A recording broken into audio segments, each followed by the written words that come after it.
Hey fellow patriots, Bravo Echo here from Hope for Survival YouTube. Thanks for tuning in. If you have not subscribed, please consider subscribing and hitting the like button. And thank you for all your comments on the last video. And please leave comments on thoughts and I'll get back to you. And I wanted to drop a podcast to you before I hit the road tomorrow. I'm going to be away for a few days, so most likely won't be able to put out another YouTube like the 3 last week, but I'll keep trying to get information out to you as pertinent information comes along. A couple items came up you may or may not have heard on your whatever news you watch, maybe on alternative news you have. So one of the things I wanted to hit on was the report that came out on shipping containers. You may remember during March of 2020 till around March of 2023, during the era, how China was buying up shipping containers and sitting on them, so many of the other countries supposedly could not get products and goods shipped out. Well, it seems like that has reversed a little bit, which is kind of a sign, an indicator. But currently there's 23 million shipping containers in use, or leased or purchased around the world, and right now 14 million of the 23 million are not being used. That means roughly of 23 million containers, only about 9 million are being used globally. This goes along with other reports that there is a drastic decline in the number of goods that are being shipped around the world. Another negative sign that's not good is the report that just came out about credit card debt. I wrote about this in Hope for Survival Book 1 in 2019, talking about the national credit card debt being held by the American populace and how it was growing. The report says that when the first started in 2020, the overall national credit card debt had dropped to 858 billion with a B, and it dropped down to 736 billion by 2021. Drastically increased in July of 2023.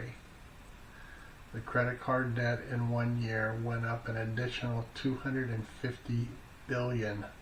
That's your neighbors, people you work with, people across the street. They either got really good pay raises and they're living high on the hog, which is highly unlikely.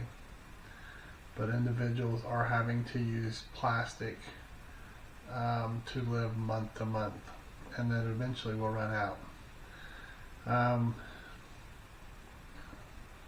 One of the things that we always talk about, and something when people ask me when they're first starting in preparedness, is what should I do first? And I normally will tell them, get out of debt. Especially in the trying times that we're living today, you want to get out of debt as fast as possible, be debt free. Other than the fact it's a responsible thing to do, and I know sometimes things happen that impacts lives, but during the times that we're living right now, not having a debt and owing others is a very secure position to be in. Last week I shared with you about yellow. The movement of goods has really slowed down, and then you look at yellow last week shutting the doors. It's more of a sign of the times. More layoffs are occurring nationally. We're being told that everything is good, the economy is booming, more people are working, so on and so forth. The numbers just don't support it. They just don't support it. In 2023 alone, there's been 158,535 layoffs in U.S.-based tech companies. A chief economist that works as a macro economist for, I believe it's Patheon, says the U.S. is heading to a recession. Says the slowdown on the global economy is slowing revenue growth, which in turn impacts companies, and therefore they let people go. Tech company layoffs in 2023, January through July, totals more than all of 2022 in layoffs. So in the first 7 months of 2023, they've laid off more people than they did in all of 2022. So weigh that in with the previous information that I shared to you. So the layoffs are actually occurring in the trade industry, transportation, construction, utilities, and retail trade. And the states being the hardest impacted to this point are California, surprise, Texas, it is a surprise, Washington State, and New Jersey. 3 of those I'm not surprised at. Texas I am surprised at. So, with all that said, it is a little bit bleak, and there's other locations that I read daily and weekly, looking at global crops and foods being traded and shortages, and what countries are going where to historically and now comparative to where are they trying to get food, and the enormous price increases just for the food. It's not counting shipping and the country that receives its markup. So they're basically paying $1 for X, another 50 cents to ship it, and by the time it gets here, it's already $2 to $2.50. So it's almost doubled in price for whatever the resource may be. So I wanted to do a separate podcast on this next topic, but I just don't have the time at the moment. But it's important enough to share with you for something I want you to think about, whatever position you may have. There may or may not be an election coming up in 2024. And we can talk about, and some may want to debate, the results of the 2020 election. No matter how you feel, it's behind us now, and we're not going to change it. There is concern for 2024 that if some of the same processes are used, the outcome will be no different. There's something I want you to give thought to. Oftentimes in the Hope for Survival Zoom platform, and just out and about teaching classes from state to state, when you share your thoughts on things, or individuals will start sharing their thoughts, they'll get upset and tell you their red line's been crossed and they are ready to go in the street. And I ask them, so when you go in the street, who are you going to take it out on? Who are you going to hold responsible for everything that's going on? And that's my point. If you think back to the first Civil War, there was blue and gray. And no matter which side you were on, there was an enemy, unless you wanted to call that individual by the name evil. But we're up against an ideology of beliefs, and those who are accountable for these beliefs that are being delivered on many additional platforms. They impact all of us. But in order to defeat that ideology, there's numerous systems that have to first be stopped and changed. So it's fair to say that many of these threats are in the form of an invisible threat.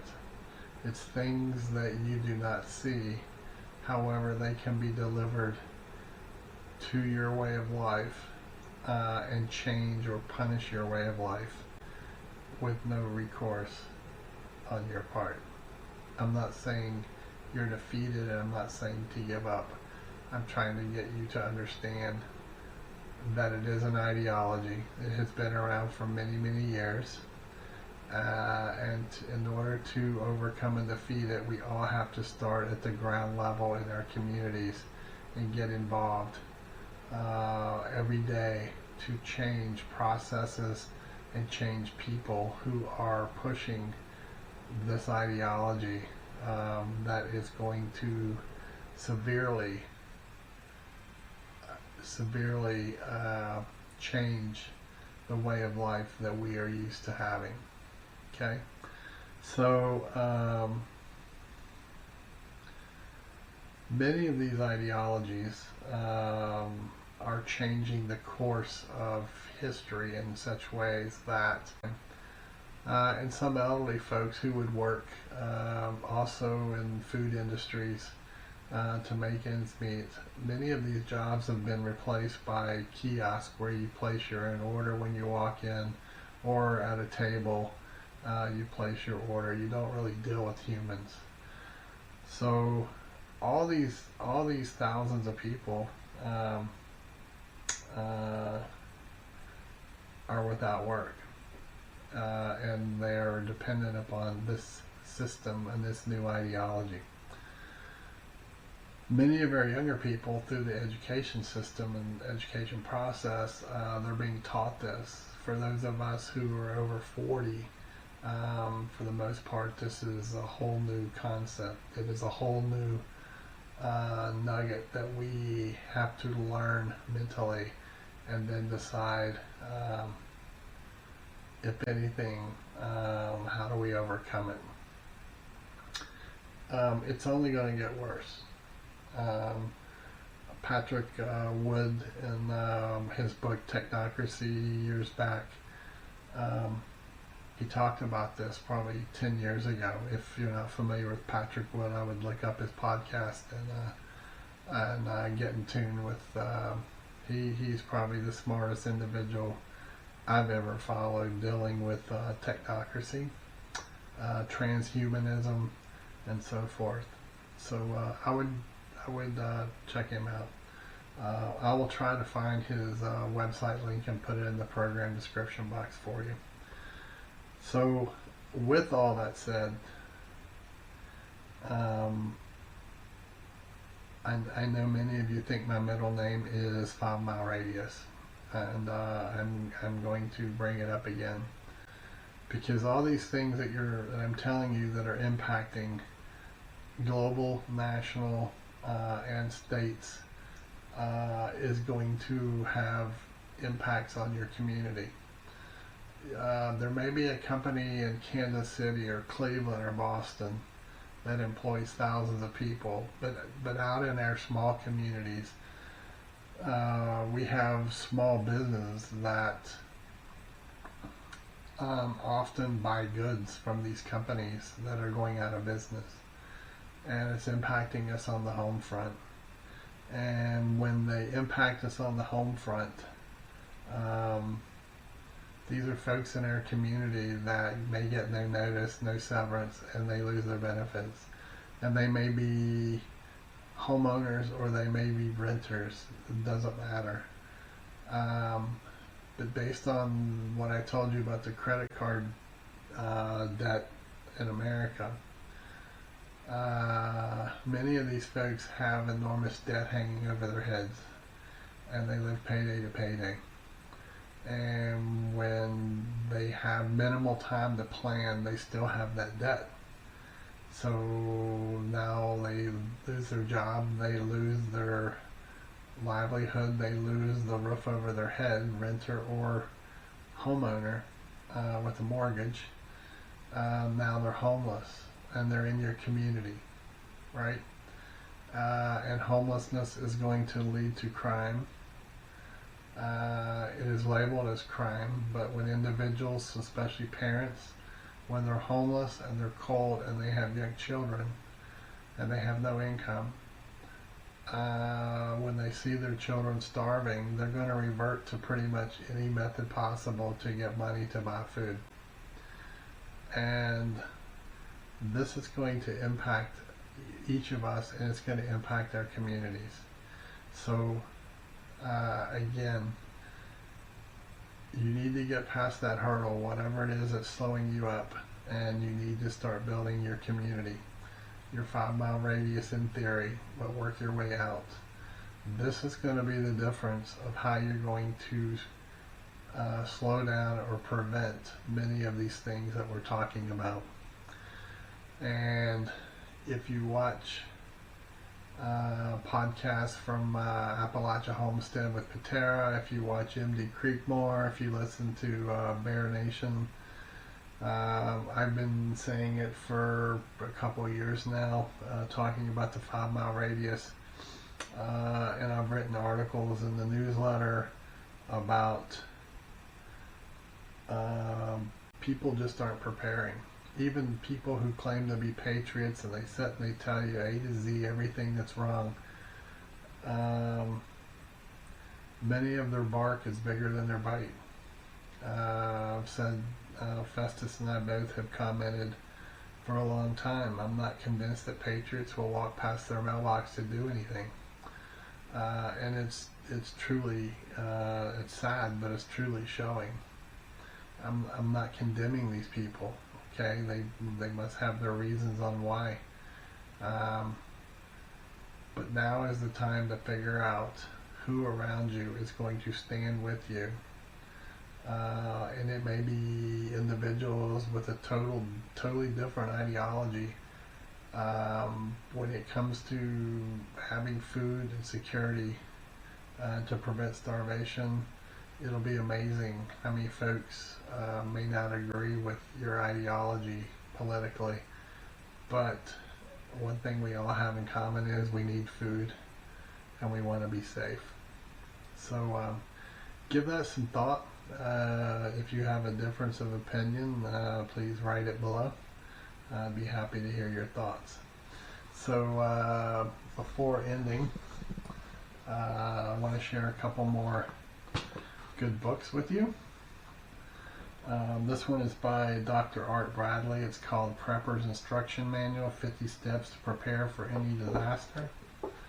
This is it, and I will list these in the program description box. I do know that Carolina Ready Supply in Waynesville, North Carolina, on their website, I do know they carry this book. A book called A World Community Cookbook, More with Less, by Doris, Janzen, Longacre. This book was recommended by a Patriot sister and brother, homesteaders and friends as well. It's a good book. John Plant. This is called Primitive Technology, A Survivalist Guide to Building Tools, Shelters, and More in the Wild.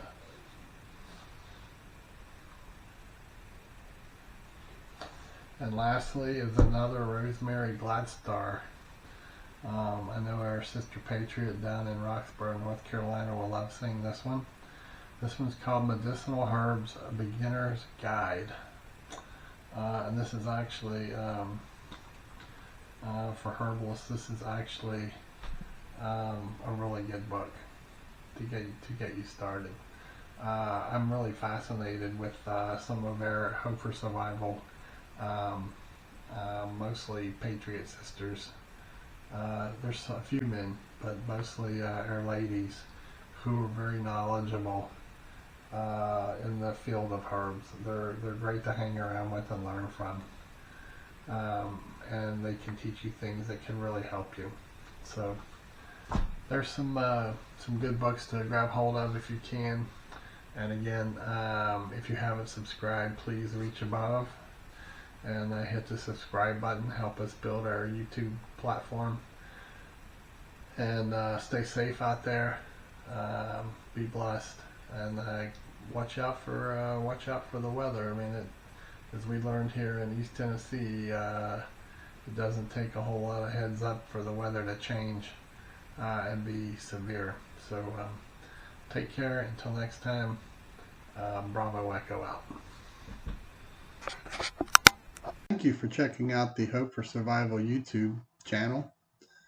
If you are new to Hope for Survival, you can check out our books at our webpage.